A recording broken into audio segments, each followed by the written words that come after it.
Well, good morning and welcome to this online show where we are going to speak about football and COVID. Football is back, and it's back on your World of Champions Super Sport on DSTV. And we'll talk about English Premier League, we'll talk about La Liga, we'll talk about the Italian Serie A, as well as we look at the Championship. Championship is one competition that has 24 teams, and only 3 will be coming up to be promoted to the Premier League for next season, which we don't know actually when it's going to start. In studio with me, I've got Steve, Eugene, and Rehab. Steve is a Manchester United fan. Correct me if I'm wrong.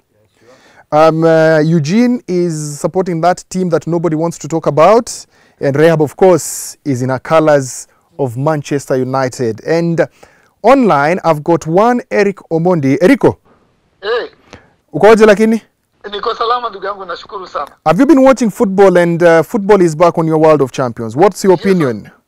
I'm happy as a fan and as a footballer, by the way, that football is back. At least Footballer ulicheza wapi wewe? Huh? Ulicheza wapi football wewe? Mimi nimecheza Kisumu Boys. KB? I played there, but I played KB mpaka tulifika. What position? Na Otieno yo, tukiwa district. Sikia sasa. Very far way to go. No. Before you go to provincials, then nationals, it's a far way. Anyway, that's all right. Are you enjoying football the way it is at the moment? I'm enjoying football, and live football has brought back life. Sasa at least tunaona mazee watu wako free na tupatia hope hii COVID itaisha. Your team is? Of course, I'm a Manchester United fan. That's what everyone knows. Manchester United fan. Me, I didn't know you're a Manchester United fan. So as a Manchester United fan, one of the things that we're going to talk about today, we are talking about one player called Paul Pogba. Kwa nini hampendi Pogba? Paul Pogba si ati hatumpendi. Ni vile pia unja amekuwa na injury. Sasa I think watu pia wana assume ya. Yes. Si ati hatumpendi. Hajakuwa na very many playing hours. Amekuwa na injury. Basi hiyo propaganda ilitoka wapi? Ilianza huko kwa Mourinho. Ya kwamba mpendi Paul Pogba. Tunampenda sana. For me, I feel Manchester United fans, you don't really appreciate him, but you've said you don't like, you like Paul Pogba. So who don't you like? Arsenal. Sipendi Arsenal. Why? You can't be hurting people. Even if you're a man, bro, where's you gonna break heart ya dem moja, dem mwingine, and you're known for that year after year. Watu wanaumiza watu bwana. Watu walikuwa wanaanza kunaona hapa, watu Arsenal sasa wameanza kukonda tena, game imerudi. Niko na moja kwa studio hapa amekonda serious, anaitwa Eugene. Eugene anaumia. Na mimi natetea watu kama Eugene. Nawaambia kwa mwendo wa aste wavuke mpaka wakuje Manchester. You can only break your heart once. Too many times sipo. Shida yao kubwa ni nini? In your opinion, as a football fan, what is their biggest problem? Me, Mali Mefika, I think now it's even psychological now, Michael King. At least sasa imefika point watu wamebelieve na fans wamebelieve na players lose morale wakajua sisi ushindwa. Now it's very impossible for us to carry the backup, yeah? Hasa ndio wajaribu hockey bana. Fans wako hapa wanakusikia. So we'll let you go for now, Eric. Thank you for your thoughts. We will pick up on where you left, and I'll ask the Arsenal fans in the studio. We've got Eugene hapa. Eugene, umesalimiwa na Eriko. Nimesalimika sana Eriko, lakini tutakudisappoint tu. Hiyo wewe ngoja tuone, tutaongea after hiyo game. Football is back. There are different protocols that we've decided we will have when football is back. One of the things is celebration tumeona ni different, no spitting, subs, observe social distance, but most importantly for the TV audience, things have changed.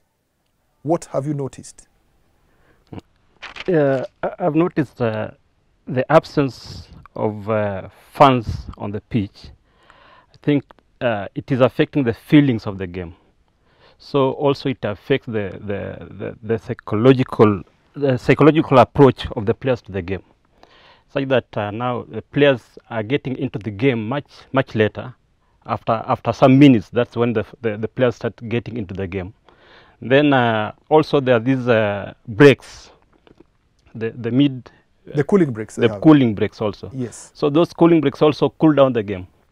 So eventually the game is not as with the tempo that it should have been in. Yeah. Okay, Rehab. First game back, Manchester United, you played against Tottenham. Happy with the result? Happy with the team? No, I wasn't happy because we didn't win. It was a draw and the goal was much later in the game. But I think we picked up after Pogba came in. After the substitutions, we really tried, but I wasn't happy. Everyone was like, we have Fernandes. Pogba can go to wherever he wants to go to. Why is he suddenly the savior now? He's very creative. He has wide range passes. His vision is very good. We can't compare him with anyone in the team, but he brings that to the team. So you can't compare him with Fernandes also. They are two different players. We've got a problem here because Bruno Fernandes, everyone said now Manchester United have gotten the total midfielder that they've been missing. Pogba used to be the man of the midfield. Don't you think egos will clash here because Pogba is coming back to reclaim his position? Fernandes wants to stamp his authority. The good thing is the two are very compatible. Also on a personal level, they're friends. And okay, truth be told, Pogba is way above, in class, way above every other Manchester player. So his creativity, as Rab said, when he comes in, he assists goals. So, and I think Bruno also would like to be in a team that is performing, that is winning. So if Pogba can affect the game in a positive way, then I don't foresee the egos clashing.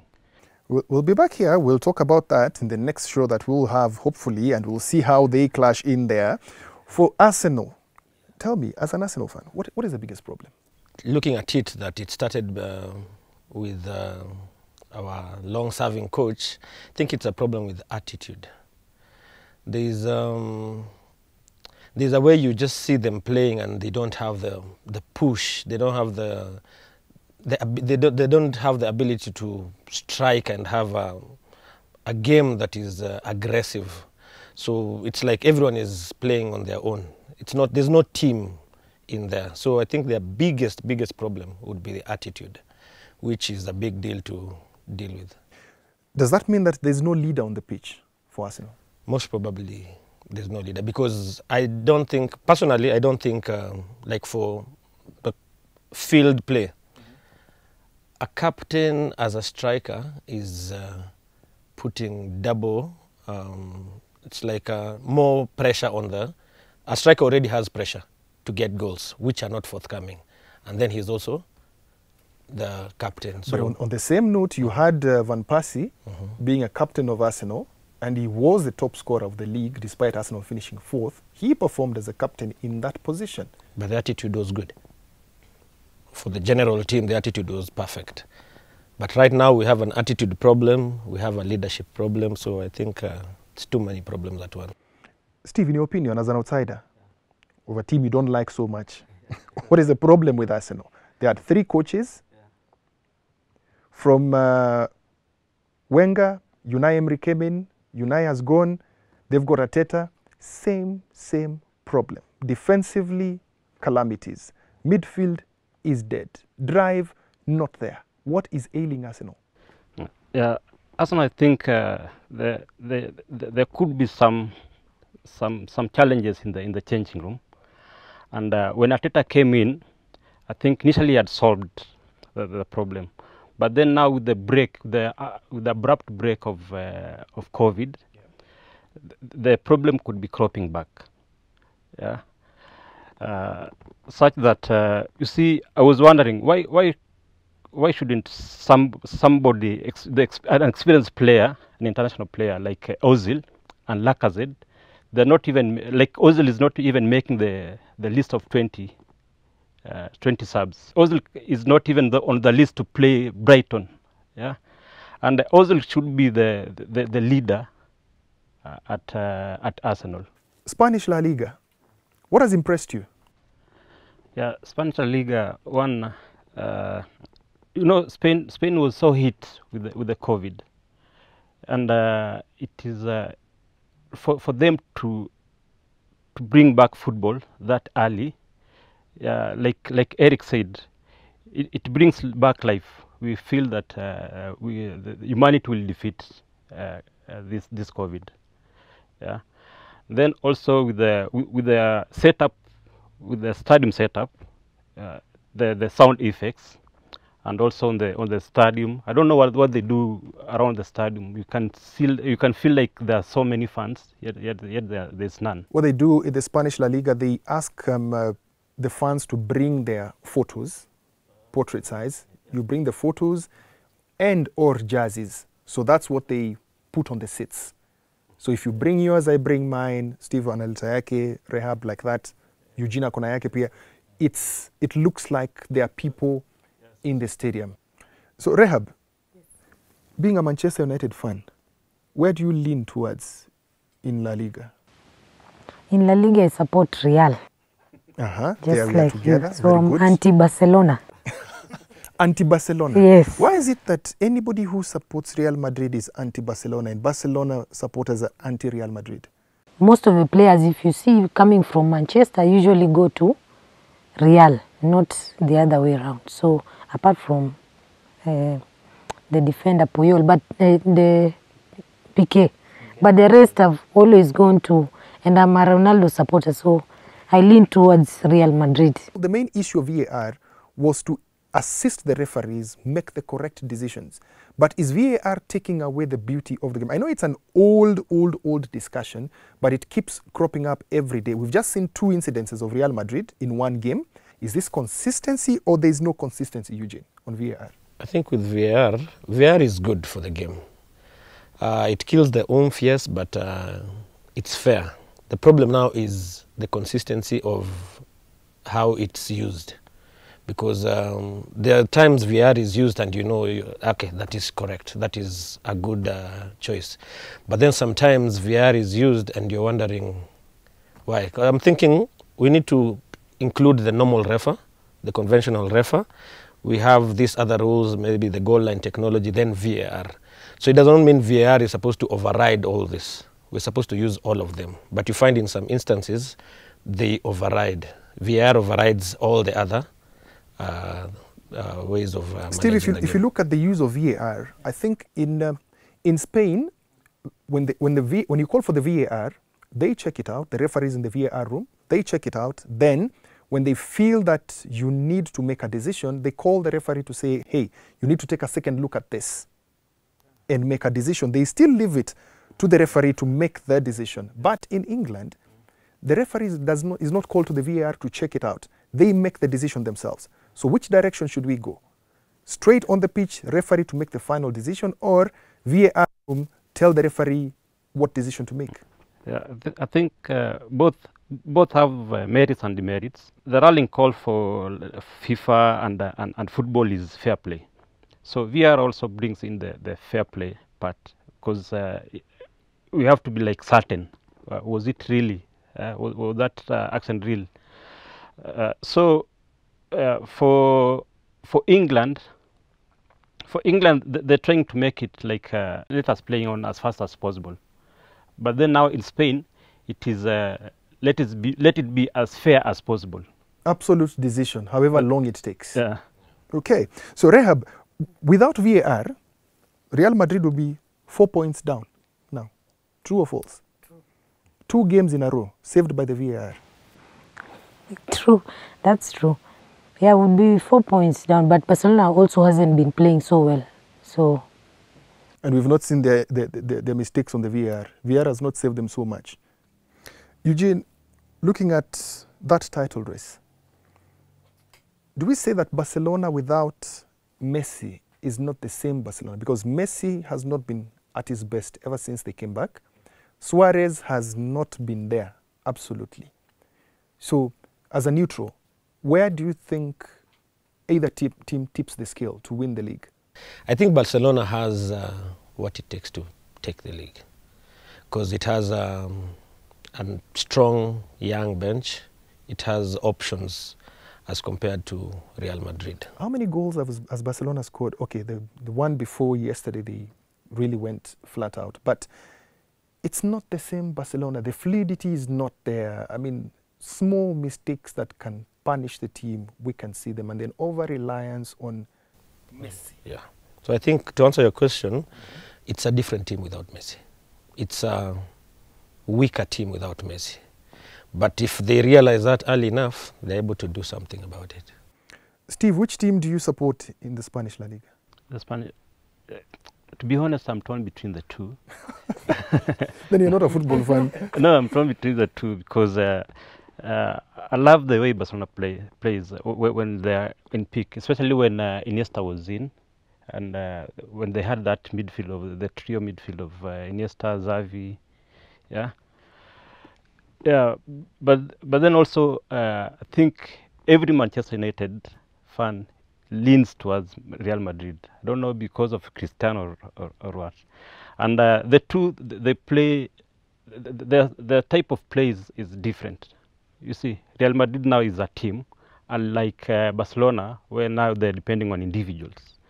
Yeah, and you see, in fact, I think Barcelona are much affected by the absence of Iniesta more than Messi. Yeah. Because Iniesta was a leader in the field. He was tactically so above all. So Iniesta, the absence of Iniesta is affecting Barcelona more. That means they've not found a replacement for Iniesta. Yeah, definitely. Yeah, and I think they tried to bring in Fabregas for to replace Iniesta in the long run, but it didn't work. I think Real Madrid, what I've noticed with the return of Zidane, he struggled first in the first few matches, but now you can see it's no longer the Real Madrid that you know, even if they go ahead, you can equalize and catch up on the game.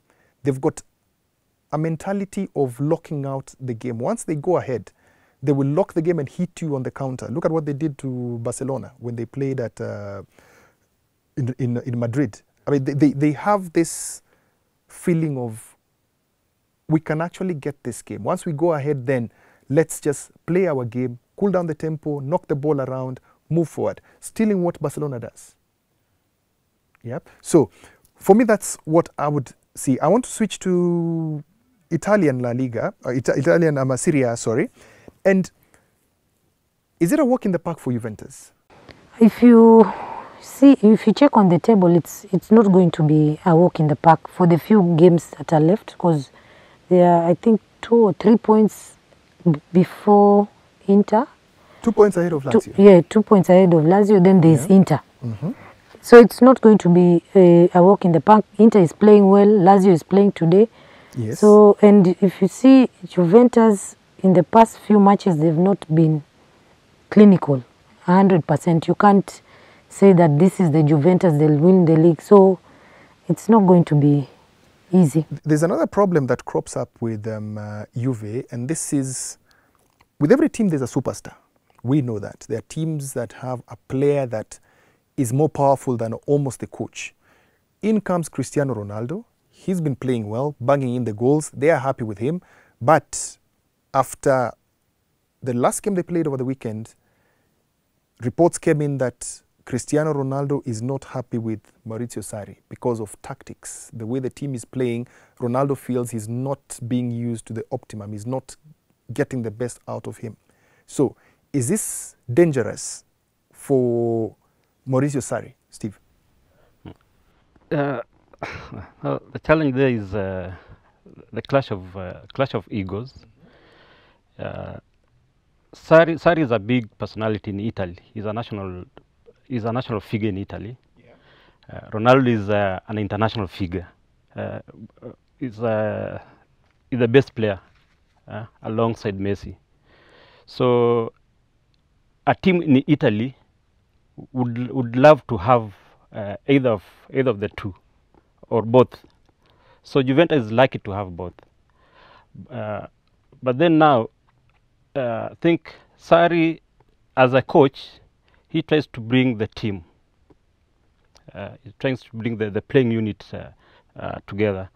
But then also Ronaldo, maybe he feels incompatible with the style of Sarri. So that definitely will bring in the clash. Eugene, who should go? If anybody should move? Speaking like an Arsenal fan, changing the coach is not helping at all. There goes again. Why Yeah? does Arsenal feel that Arsenal No, I'm is just borrowing from Arsenal. Arsenal has changed coach thrice. so you're no borrowing, result. you're borrowing from mistakes of Arsenal? The mistakes we've done. So Okay. if Juventus does the same, like let's say they get rid of the coach who comes next has to then more or less follow Ronaldo's kind of way, which means now Ronaldo is more or less the coach in this case. So I'm thinking it's a matter of if one has to go, it should be the player, not the coach. Wow. Rehab, Yes. just hold up. You bring in Ronaldo because you think or you believe he's the best player in the world. You've seen what he's done at Manchester United. You've seen what he's done at Real Madrid. You want to replicate the same. For these guys, is it that Juve brought in Ronaldo to continue winning the league or step it up higher and go for the Champions League? I think the main purpose of Juve bringing Ronaldo was to win the Champions League, because over the years they've won the league. So they wanted him to help them win the Champions League. But also if you look at the style of play in England and Spain, is not the same as Italy. So I don't know, for the past few matches, I don't know if Ronaldo is not gelling with the team, or he came out of COVID not so fit, because he's not playing to the optimum. But he still scored. In the It's last called two a games. penalty. It's still a goal. That's a penalty. It wasn't a clear cut. But also Ronaldo's goal, second goal, was disallowed, and I think that was a goal. The Juventus' third goal. Yes. Yeah. So Ronaldo scored a goal in the, I think 80th minute, Yes. and it was disallowed. Open play Yes. I'm looking at Juventus. Do they need to wrap up the league first, then concentrate on the Champions League? Because Champions League is going to be played in a different format. It's not going to be the normal Champions League that we're going to play home and away. It will be in one city, quarterfinals, semis, and finals within a short period of time, maybe 1 week. So do they need to wrap up the league and concentrate on the Champions League, or should they take it up slowly? Because for the first time, they've got a challenge, and Lazio is not breathing easy behind them. Eugene? I think with the situation, they need to wrap up the league first, considering now they are not agreeing, both coach and player. So focusing on Champions League will be will have a negative effect on the current situation. So they need to wrap up the league first and then focus on that, which will also help them clear their differences within the team.